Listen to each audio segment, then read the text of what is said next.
मैं कुमारों का प्रदर्शन देखने जा रहा हूं।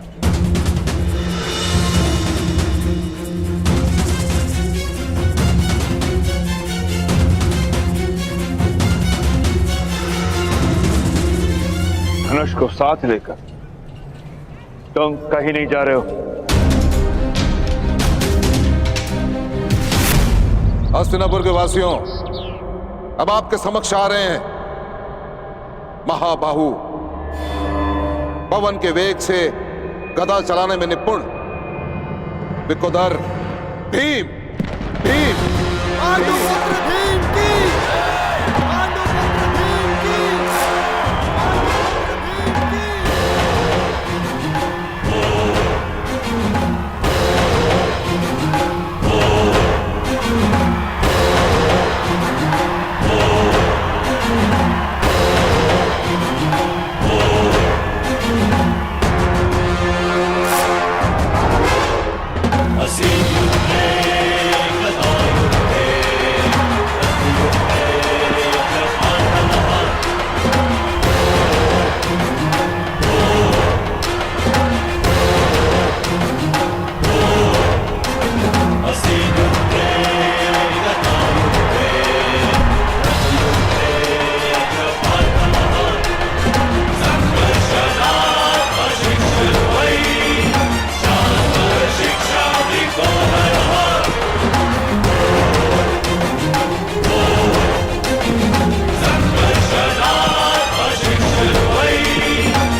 कुंती, ये गर्जना कैसी?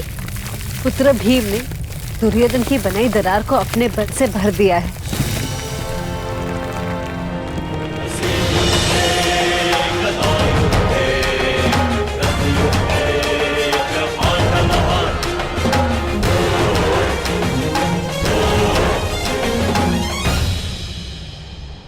अब आपके समक्ष आ रहे हैं वो जो खड़ग युद्ध में जिनकी कोई तुलना नहीं, तलवार और ढाल की भांति अटूट पांडुपुत्र नकुल और सहदेव। पांडुपुत्र नकुल की, पांडुपुत्र नकुल की, पांडुपुत्र सहदेव की।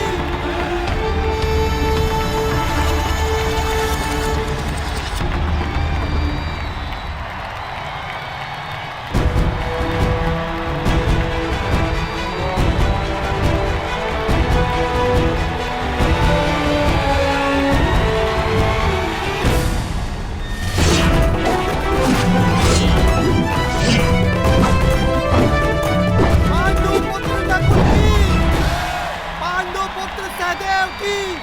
और अंत में हस्तिनापुर वासी स्वागत करें उस योद्धा का जिसके धनुष्य के प्रत्यंचा में मेघों की गर्जन है, जिसके बाणों में चक्रवात का वेग है, जिसके कौशल में इंद्र का तेज है। स्वागत करें पांडुपुत्र अर्जुन का, पांडुपुत्र अर्जुन का, पांडुपुत्र अर्जुन का।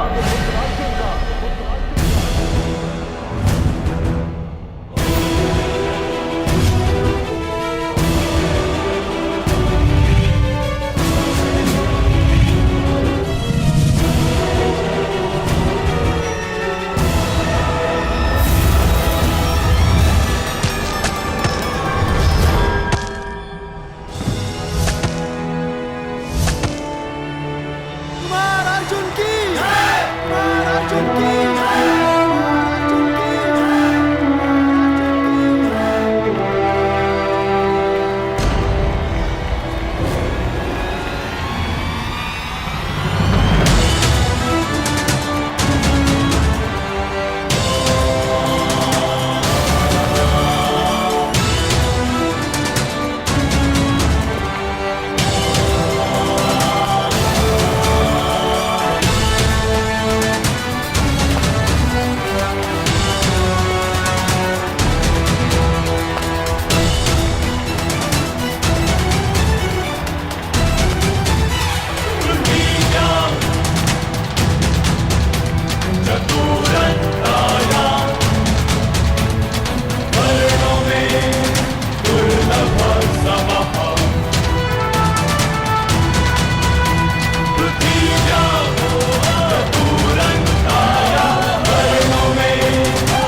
प्रदर्शन प्रारंभ हो गया है पिताश्री। अपने पुत्र को जाने की आज्ञा दीजिए। अपने पुत्र को जाने की आज्ञा दे देता ही अधिरथ, परंतु अपने कुल की सीमा भूल चुके एक मूर्ख को आज्ञा नहीं दूंगा।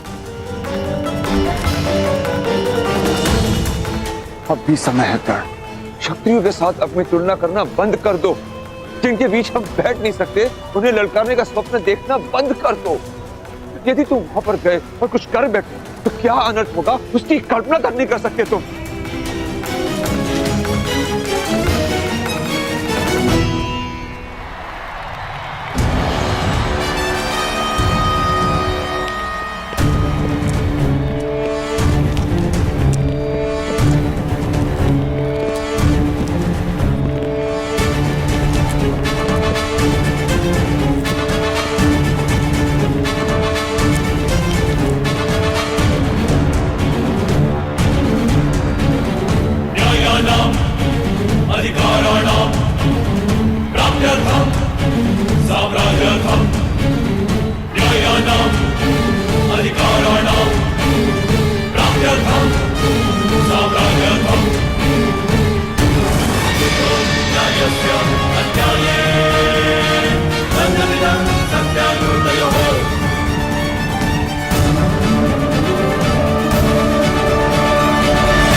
कुंती, सभी राजकुमार रंगभूमि में प्रवेश कर चुके हैं, तो अब द्वंद्व प्रारंभ होगा ना? परंतु मैं इस विषय में ज्येष्ठ पिताश्री के मत का समर्थन करती हूँ। भाइयों में द्वंद्व नहीं होना चाहिए दीदी। द्वंद्व भाइयों में नहीं, सिंहासन के उत्तराधिकारियों में होगा कुंती। और ये आवश्यक भी है, क्योंकि हस्तिनापुर का अधिकार है कि उसे सबसे बलशाली युवराज मिले। युवराज होने वाला राजा होता है गांधारी दीदी।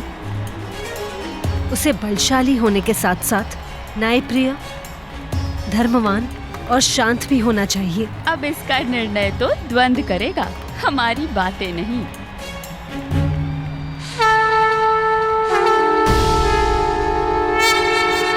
और अब राजकुमारों के बीच द्वंद्व होगा, और जो राजकुमार इस स्पर्धा में सफल होगा उसे इस स्पर्धा का विजेता घोषित किया जाएगा। और यह द्वंद्व किस किस के मध्य होगा, इसका चयन पासों के आधार पर होगा।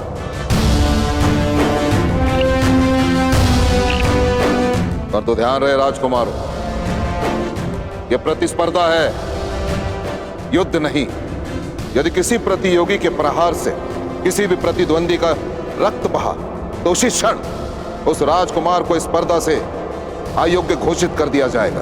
अब कुरुवंश के ये 105 राजकुमार परस्पर द्वंद्व में अपना अपना कौशल दिखाएंगे, और इनमें से चुने गए 5 योद्धा अगले चरण में द्वंद्व करेंगे। पासे फेंकिए गांधार राज।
गुरुदेव, ये एक मैत्रीपूर्ण स्पर्धा है।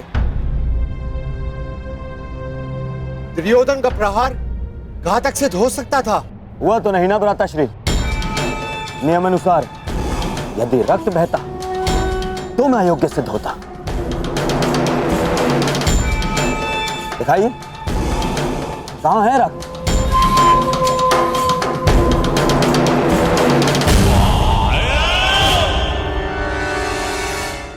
अब रंगभूमि में केवल 5 योद्धा शेष हैं। अर्जुन, युधिष्ठिर, भीम, दुशासन और दुर्योधन। अंतिम चरण में इन सब में द्वंद्व होगा। अरे काका, आप अभी तक यहीं हो? सारा हस्तिनापुर रणभूमि में है। अंतिम चरण प्रारंभ हो गए और अर्जुन अपना कौशल्य दिखाने वाले हैं।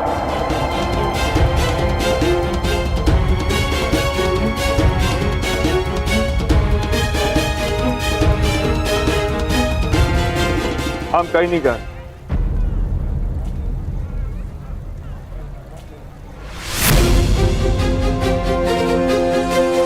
सुना नहीं कर्ण? भीतर जाओ।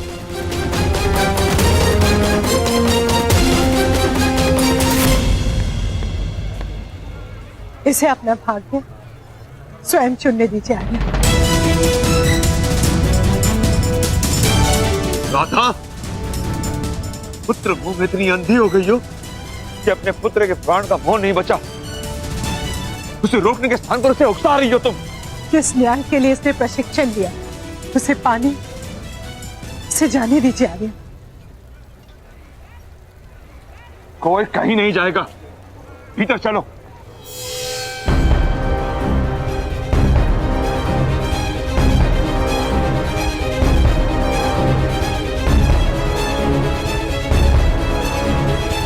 प्रणिपात,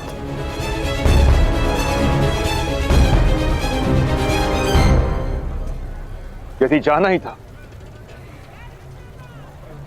तो आज्ञा लेने का ढोंग क्यों किया?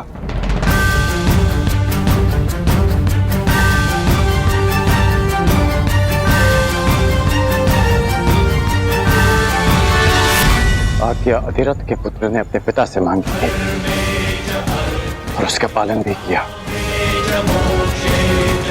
और जा परशुराम का शिष्य रहा, उनको दिया वचन पूरा करने की वो हार नहीं मानेगा।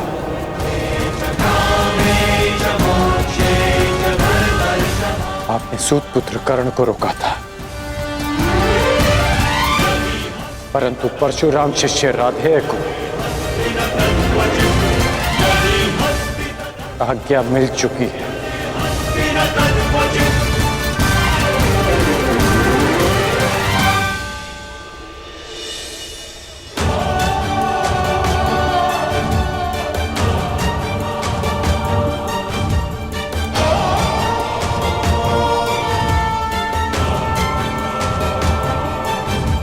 विजयी भव।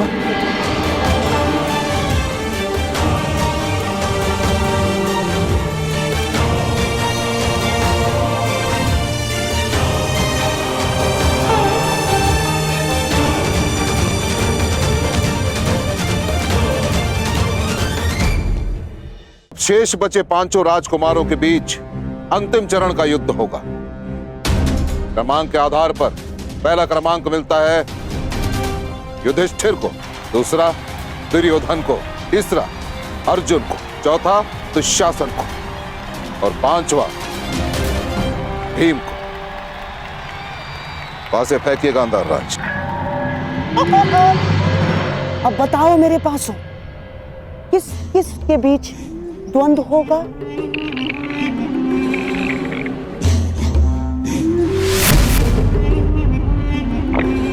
क्रमांक 2 यानी राजकुमार दुर्योधन।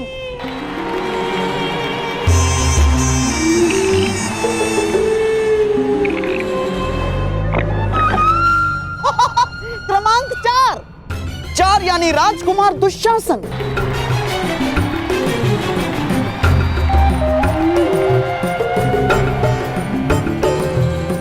ये लीजिए आचार्य, हो गया अंतिम चरण के पहले द्वंद्व का चयन।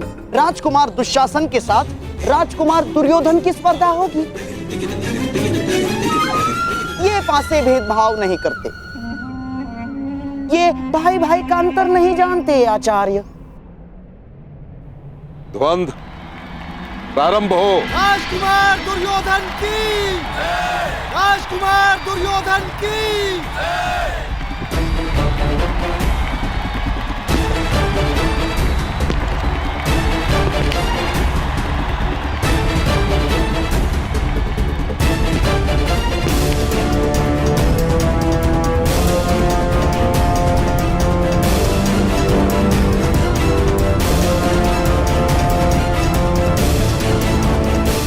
क्षमा कीजिए आचार्य, परंतु मैं अपने ज्येष्ठ भ्राता पर प्रहार नहीं करूंगा।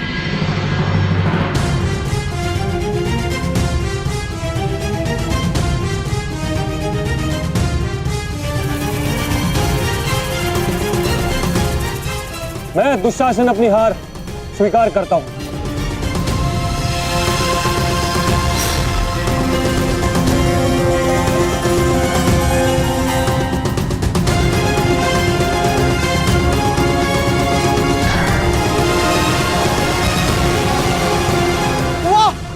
इस संसार में जहां एक छोटी सी विजय के लिए भाई भाई का गला काट देता है, वहां भाई भाई का ऐसा प्रेम, शताब्दियों तक ये भाई भाई का प्रेम स्मरण रहेगा।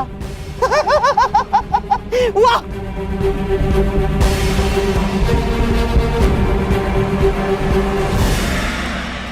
अरे देखो देखो, ये तो वही योद्धा है जो हमें कल मिला था।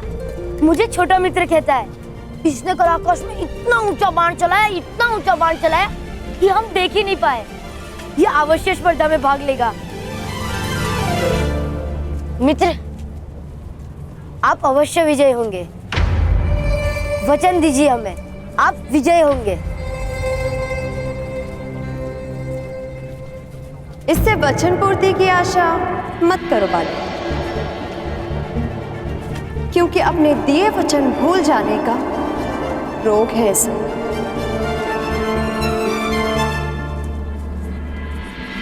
मैं वचन देता हूं वृषाली, मृत्यु से पूर्व हम दोनों की प्रतीक्षा पूरी होगी। मैं अवश्य आऊंगा। राधेय कर्ण अपनी माता की शपथ लेकर कहता है, अब यदि आप इस कर्ण का मुख देखेंगे तो वो केवल तभी जब वो गुरु परशुराम से दीक्षा ले लेगा।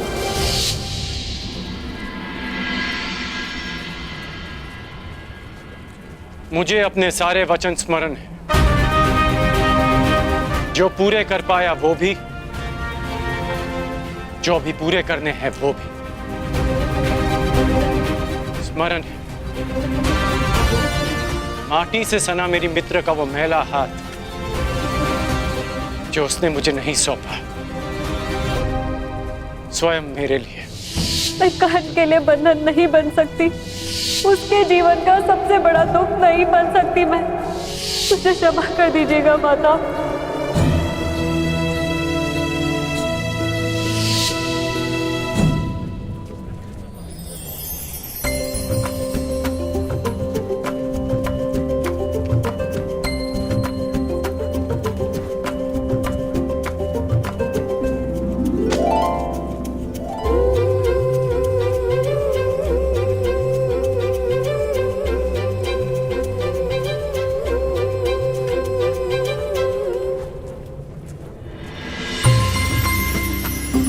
अच्छा, तो तुम अब तक जीवित हो?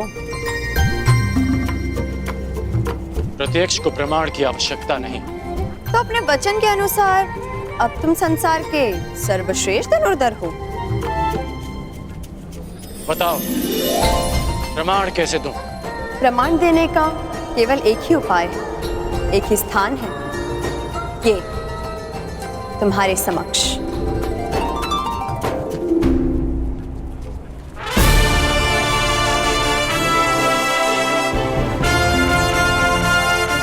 आपने वचन दिया था भ्राता कर्ण, जब तक समाज में परिवर्तन नहीं लाएंगे शांत नहीं बैठेंगे और जब तक समाज में परिवर्तन नहीं आएगा तब तक आपके अनुज को शांति नहीं मिलेगी।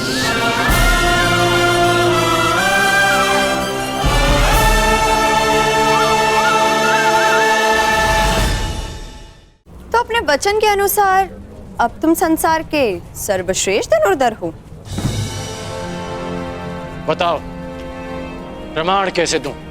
प्रमाण देने का केवल एक ही उपाय है, एक ही स्थान है, ये तुम्हारे समक्ष।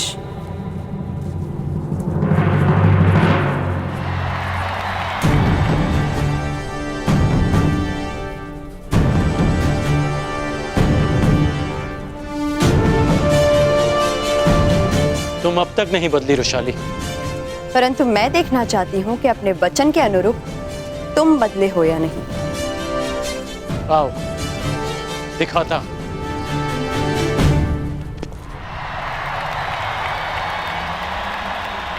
अब बताओ मेरे पासों, अब किस किस के बीच द्वंद्व होगा? गंधार नरेश, ये तो निश्चित है कि आपके पासे सही चयन कर रहे। क्यों ना इस बार पासे मैं फेंकूं?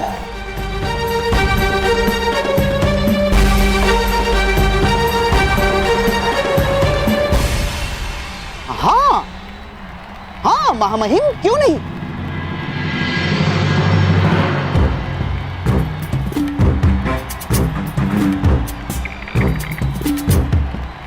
मेरी लाज रखना पासों, दुर्योधन और अर्जुन के मध्य द्वंद्व नहीं होना चाहिए ना।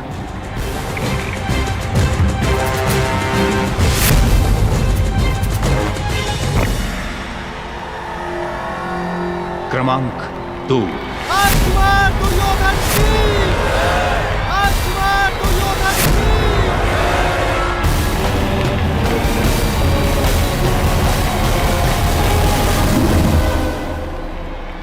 देखते हैं इस बार दुर्योधन किसके साथ द्वंद्व करेगा।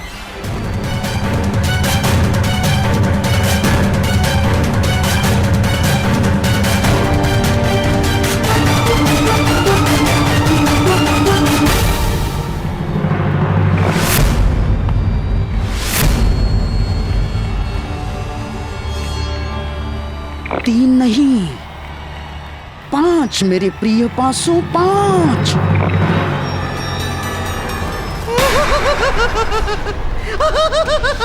पांच महामहिम, 5 यानी कि भीम। अब भीम और दुर्योधन के मध्य द्वंद्व होगा महामहिम। पांडुपुत्र भीम की!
मेरी बताई हुई योजना से डिगना मत मेरे प्रिय ना।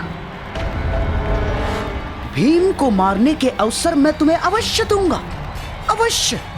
किंतु इस समय मेरी बताई हुई बात पर टिके रहना तुम।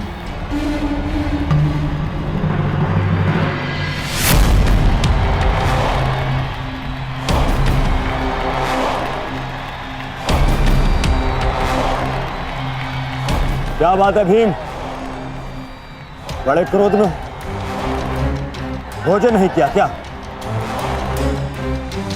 तुम्हें धूल चटाने के बाद ही मैं भोजन करूंगा दुर्योधन। इतना क्रोध ठीक बात नहीं है पांडव पुत्र, या कहूं पवन पुत्र।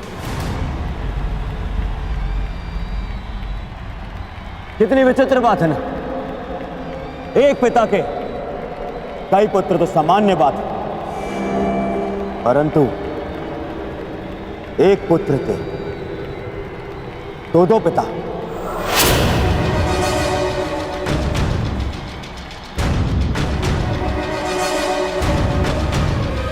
बड़ी असामान्य बात है ना, पर तुम्हारे लिए असामान्य कैसे? 5 भाई, 2 माए और 6 पिता।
छोड़ो दुर्योधन को।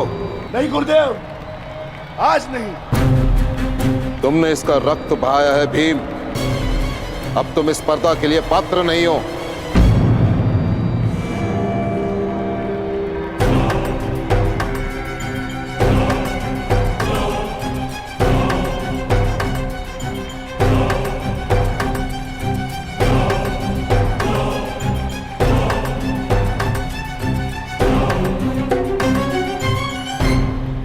महामहिम, अब पासे फेंकने की बारी मेरी है।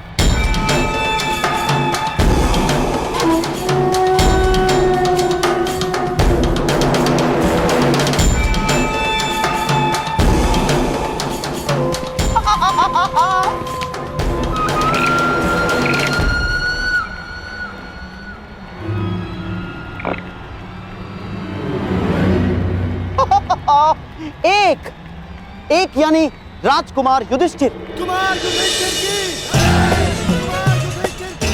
एक योद्धा को हराने का सबसे बड़ा मंत्र है उसकी एक भुजा को दूसरी भुजा से लड़वा दो।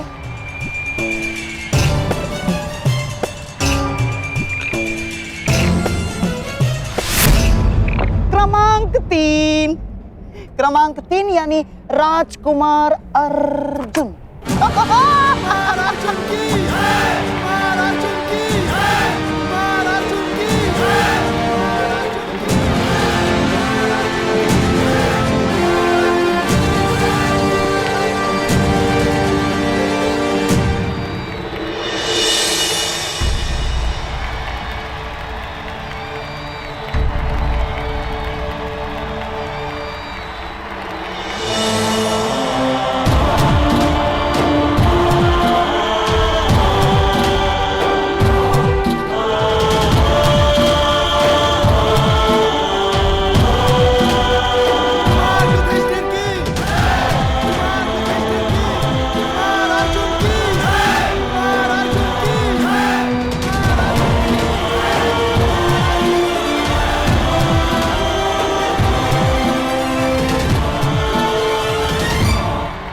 युद्ध आरंभ हो।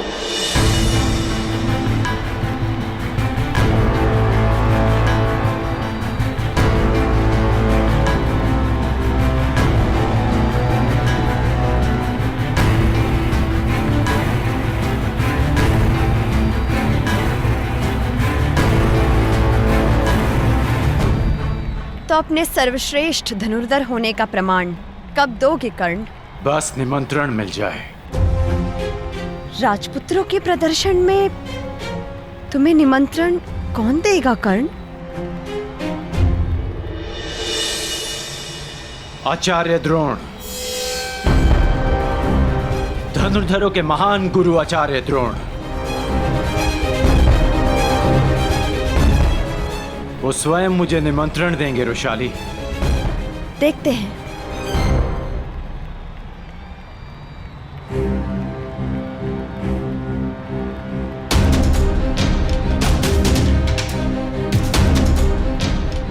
जिसने मेरा गुरु बनना स्वीकार कर दिया था, वो आज स्वयं मेरे गुरु भाई हैं।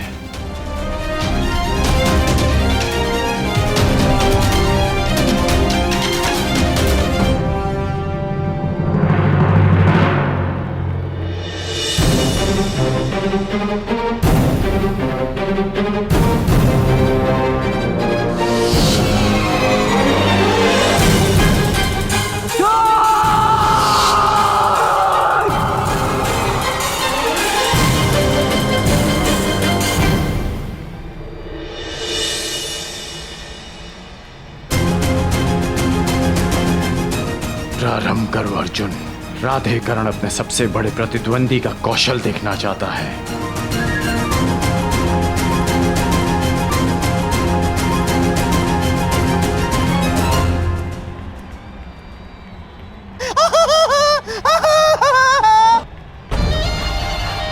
आज ही इस रंगभूमि में दूसरी बार दो भाइयों के प्रेम का उदाहरण देखने को मिलेगा।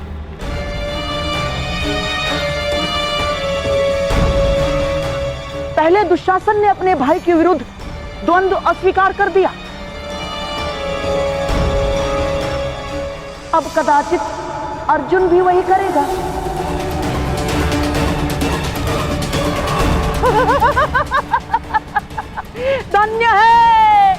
धन्य है हस्तिनापुर, धन्य है।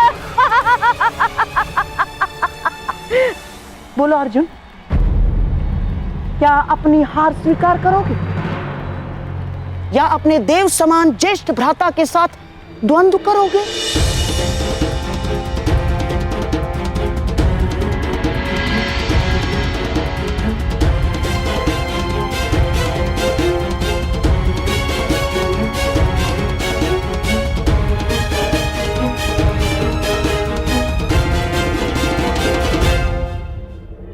आगे बढ़ो अर्जुन, आक्रमण करो। मुझसे युद्ध करना इस समय तुम्हारा कर्तव्य है। इस समय तुम्हारे प्रहार मुझे आनंदित करेंगे, लज्जित नहीं। मैं आप पर आक्रमण कैसे कर सकता हूं ज्येष्ठ भ्राता?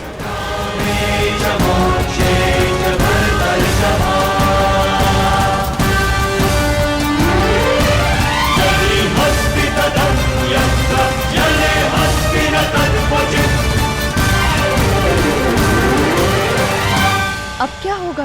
क्या अर्जुन बिना युद्ध किए हार मान लेगा? अर्जुन का नहीं जानता, परंतु जितना कुमार युधिष्ठिर को समझता हूं, वो इस बाधा का हल अवश्य निकाल लेंगे।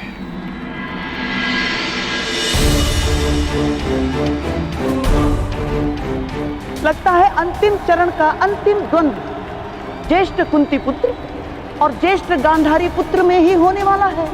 क्षमा कीजिएगा मामाश्री, परंतु इस द्वंद्व का विजेता घोषित होना शेष है।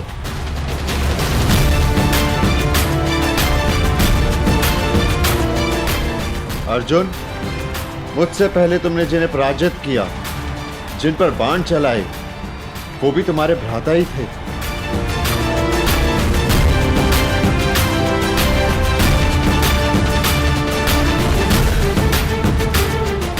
अब मुझ पर प्रहार ना करके तुम मुझे लज्जित करोगे? मेरे मन में सदैव ये भार रहेगा कि मेरे अनुज ने पक्षपात किया है।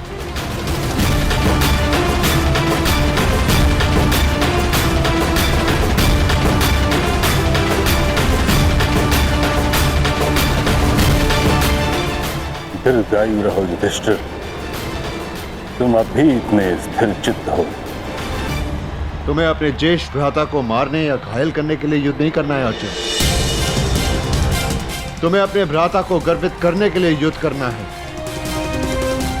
संसार को यह बताने के लिए युद्ध करना है कि तुम्हारे रहते तुम्हारे ज्येष्ठ भ्राता और हस्तिनापुर किसी भी शत्रु से सुरक्षित हैं।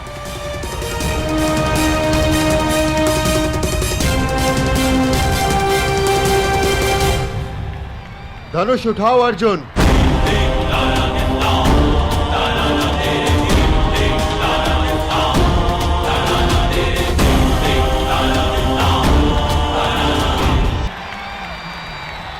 धनुष उठाओ अर्जुन।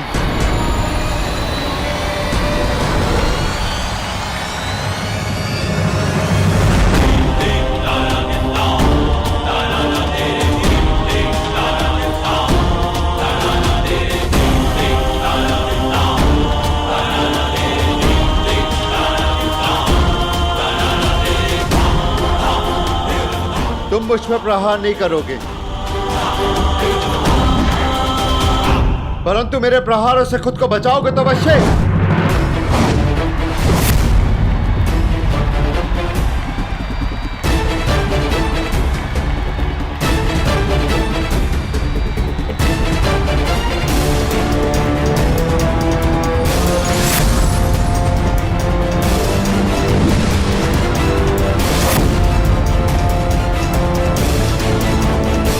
अर्जुन केवल बचाव ही करता रहेगा? कई बार बचाव ही सर्वश्रेष्ठ आक्रमण होता है, क्योंकि बचाव शत्रु के सारे अस्त्र समाप्त कर देता है, और जब शत्रु निहत्था हो जाए तो विजय निश्चित है।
ज्येष्ठ भ्राता, यदि अगला बाण चला तो लक्ष्य आपकी छाती होगी, इसलिए यह युद्ध यहीं समाप्त करने की अनुमति चाहता हूं। अनुमति है।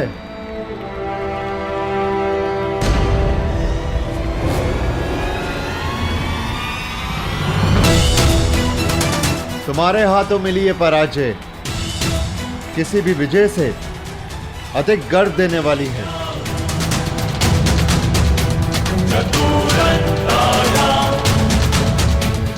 अर्जुन से मैं अपनी हार स्वीकार करता हूं आचार्य।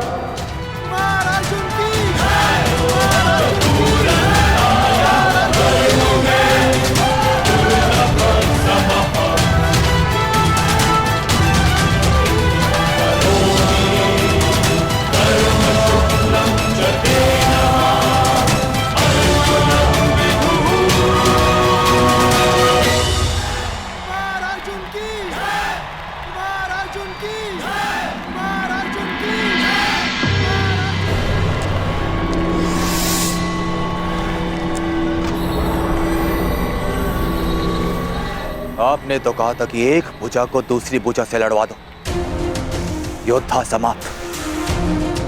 परंतु यहां तो एक भुजा दूसरी भुजा को सहारा देके और प्रबल कर रही है। आप नहीं चाहते कि कुमार दुर्योधन और इस अर्जुन के मध्य में द्वंद्व। हाँ, मैं अवश्य चाहता था कि दुर्योधन को अर्जुन का सामना ना करना पड़े, परंतु ये जानता भी था कदाचित ऐसा ही होगा। इसीलिए आपसे सहायता की मांग की है गुरुपुत्र अश्वत्थामा। स्मरण है ना आपको क्या करना है? तो अब इस अर्जुन को अपने माया जाल के व्यू में फंसाने के लिए तैयार रहो अश्वत्थामा। अब इस रंगभूमि में ऐसी धूल उड़ेगी कि मेरे प्रिय होने वाले सम्राट के हाथों अर्जुन धूल चाटेगा।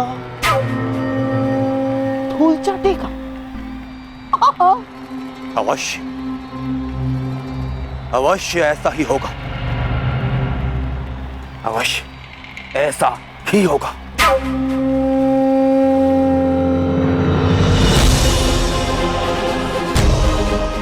बधाई हो अर्जुन, और आपको भी बधाई हो आचार्य द्रोण कि आपने मेरे लिए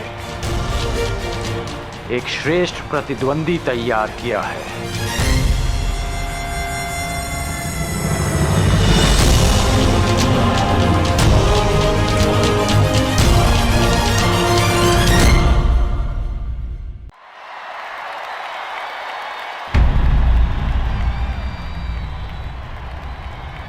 बधाई हो अर्जुन, और आपको भी बधाई हो आचार्य द्रोण कि आपने मेरे लिए एक श्रेष्ठ प्रतिद्वंदी तैयार किया है। अब समय है अंतिम द्वंद्व का, जो कुमार दुर्योधन और अर्जुन के बीच होगा।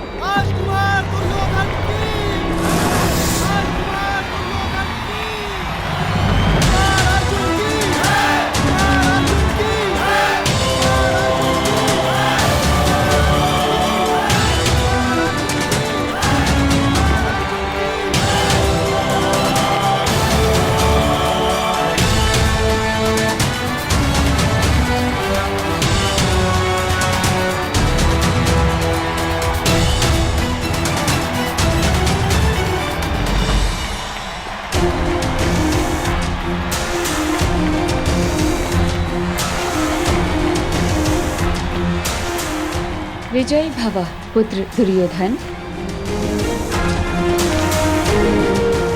अपने गुरु की शिक्षा की लाज रखना अर्जुन पुत्र।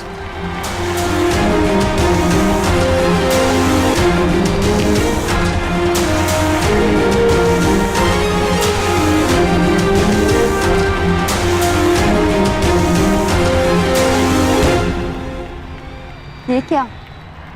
दुर्योधन अर्जुन से इतना दूर क्यों खड़ा है? इतनी दूर से गदा का प्रहार कैसे कर पाएगा?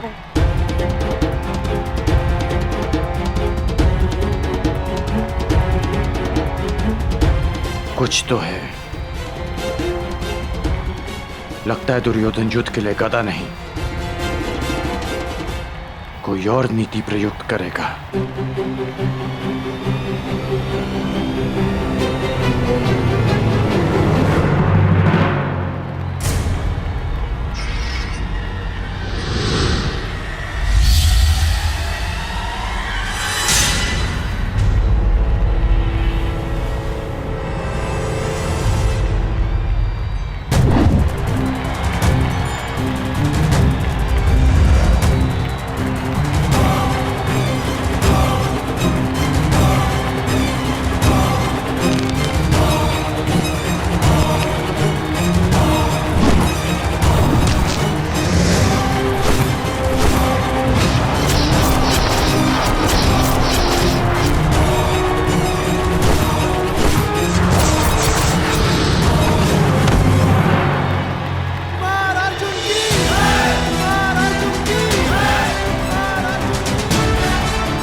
मुझे फूंक से उड़ा देने का स्वप्न देखा था ना आपने?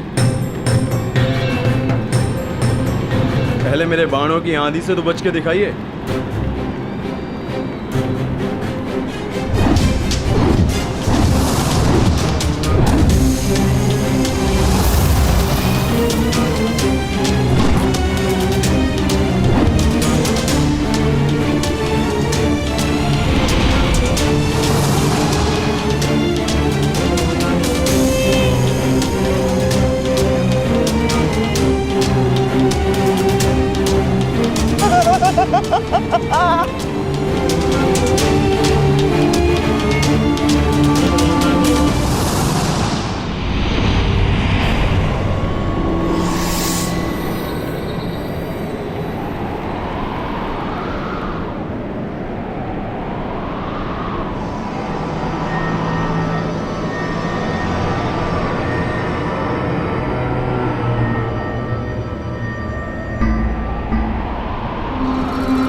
ये अचानक चक्रवात कहां से आ गया?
क्या धनुर्धरों के पास चक्रवात को काटने का कोई उपाय नहीं?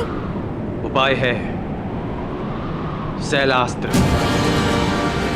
परंतु उसके लिए चक्रवात के भार होना होता है जो अर्जुन नहीं है, या फिर ध्यान स्थिर करना पड़ता है जो दुर्योधन अर्जुन को नहीं करने देगा। अर्थात विजय दुर्योधन की होगी? विजय तो अर्जुन की ही होगी, बस उसे शांत और स्थिर रहने की आवश्यकता है।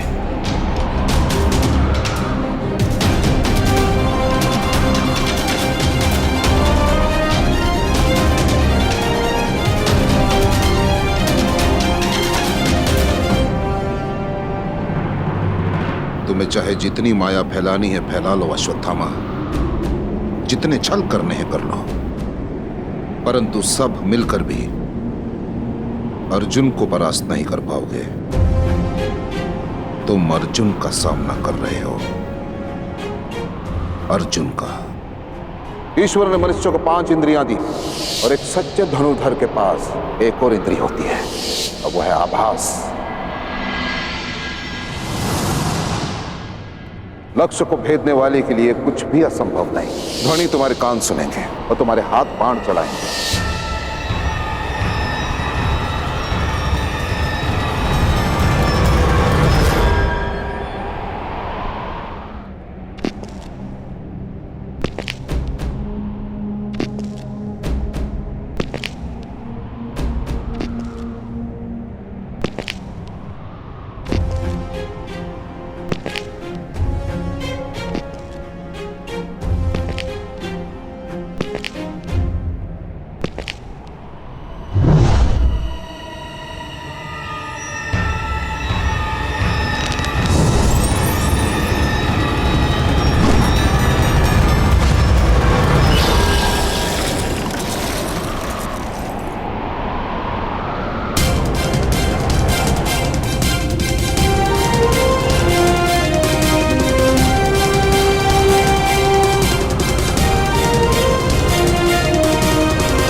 शिशिरास्त्र।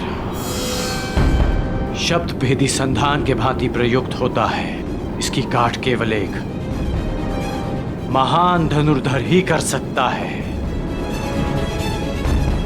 अति उत्तम अर्जुन, अति उत्तम।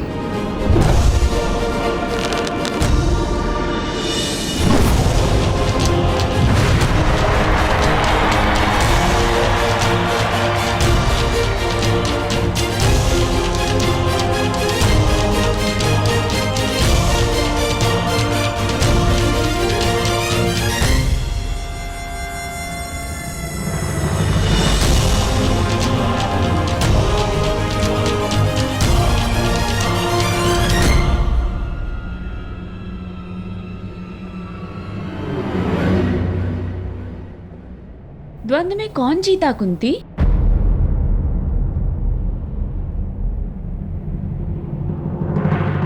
कुमार अर्जुन की उत्तर प्रजा के कोलाहल ने दे दिया है।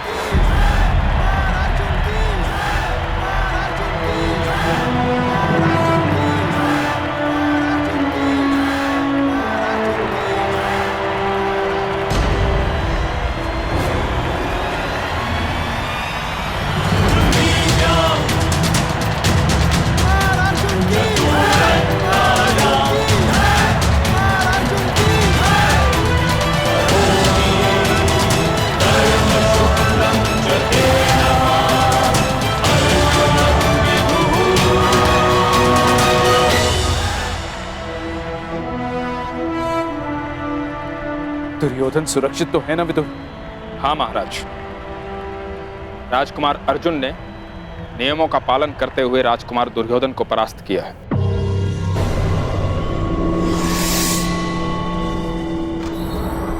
आज की रंगभूमि का विजेता पांडु पुत्र धनुर्धारी अर्जुन को घोषित किया जाता है।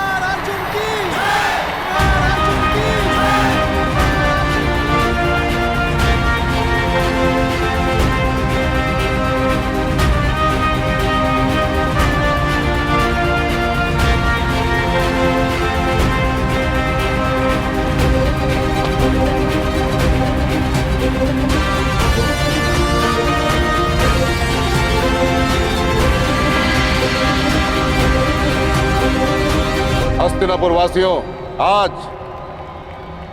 अर्जुन मेरे विश्वास पर अपने बाणों से सत्य की मुद्रा छाप।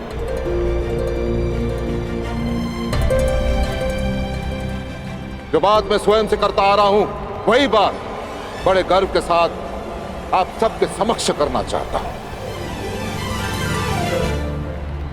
कि अर्जुन जैसा धनुर्धर इस संसार में ना कोई है, ना ही भविष्य में कोई होगा।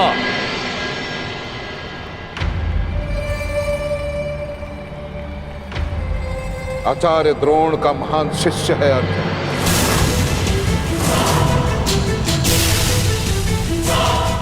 इस संसार का सर्वश्रेष्ठ धनुर्धर है अर्जुन।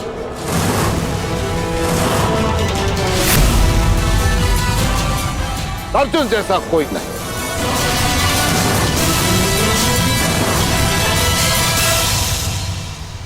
और यदि है तो मैं द्रोण उसे चुनौती देता हूं। उसे ही क्या, मैं संपूर्ण संसार को चुनौती देता हूं कि यदि अर्जुन से श्रेष्ठ धनुर्धर है तो मेरे समक्ष प्रस्तुत करें।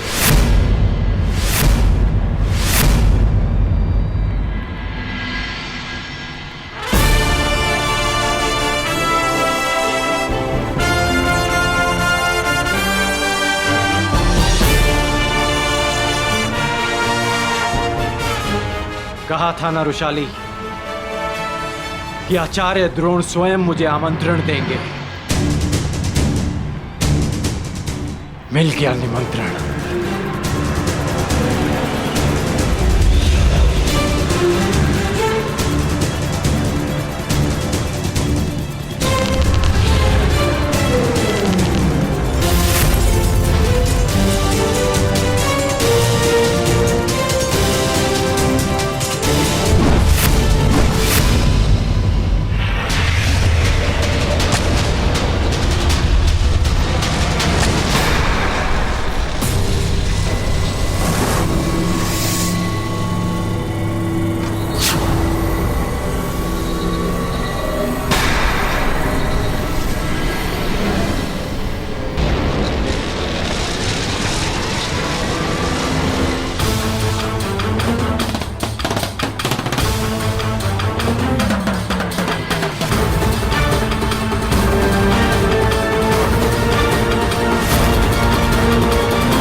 शिरास्त्र की काट करने वाला ये धनुर्धर कौन है? एक और परशुराम का शिष्य। किसने इस द्वंद में विघ्न डालने का दुस्साहस किया है? ये बाण किसने चलाया? मैंने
हस्तिनापुर के राजपुत्रों के रंगभूमि में किसने आमंत्रित किया तुम्हें?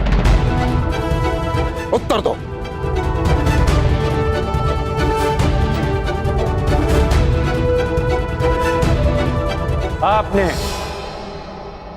आपने मुझे स्वयं आमंत्रित किया आचार्य द्रोण। मैंने? असंभव। वो धनुष ही क्या जिसकी प्रत्यंचा में टंकार न हो, वो घुंघरू ही क्या जिसके स्वर में झंकार ना हो, वो ऋण ही कैसा जिसको चुकाने में आभार ना हो, और वो द्वंद ही क्या जिसकी चुनौती स्वीकार ना हो।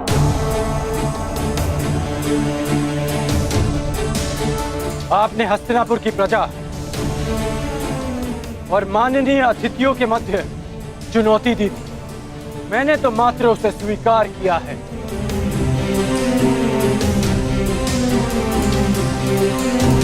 यह स्पर्धा केवल हस्तिनापुर के राजकुमारों के मध्य है और किसी के नहीं।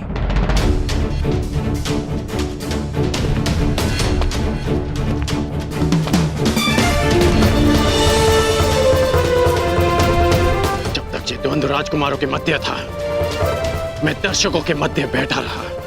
जब तक आपके वचन अर्जुन की प्रशंसा करते रहे, मेरे बाण मौन थे।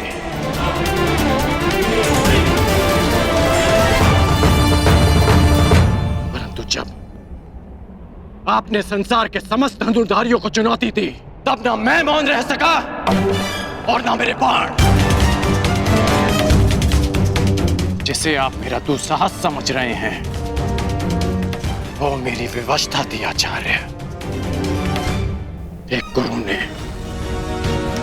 संसार के समस्त धनुर्धरों को लज्जित करना चाहा और एक शिष्य को उनकी लज्जा बचाने के लिए आना ही पड़ा। आपके अहंकार की ललकार का उत्तर था मेरा ये प्रहार, उत्तर था मेरा ये प्रहार, उत्तर था मेरा ये प्रहार, उत्तर था मेरा ये प्रहार, उत्तर था मेरा ये प्रहार।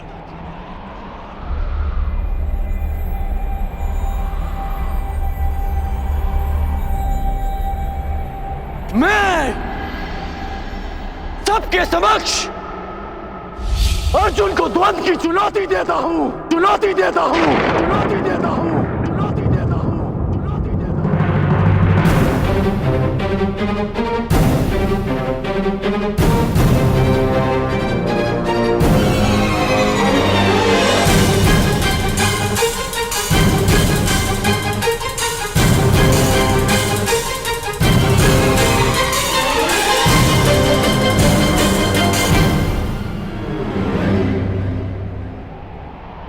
मेरे आने का संदेश कल राजसभा में मिल ही गया होगा आपको।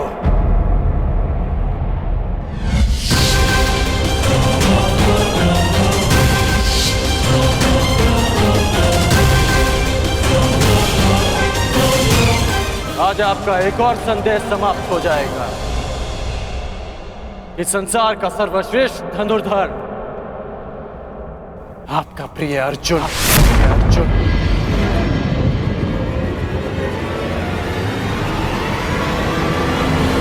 कौन है ये मूर्ख युवक विदुर जो आचार्य द्रोण के शिष्य को ललकार रहा है? और मेरा मत है कि इसकी चुनौती स्वीकार करना ही मूर्खता होगी। यदि ऐसा है तो आज मैं अपने आचार्य की घोषणा पर सत्य की मुद्रा अंकित करूंगा। हस्तिनापुर के समक्ष यह सिद्ध करूंगा कि वो सुरक्षित हाथों में।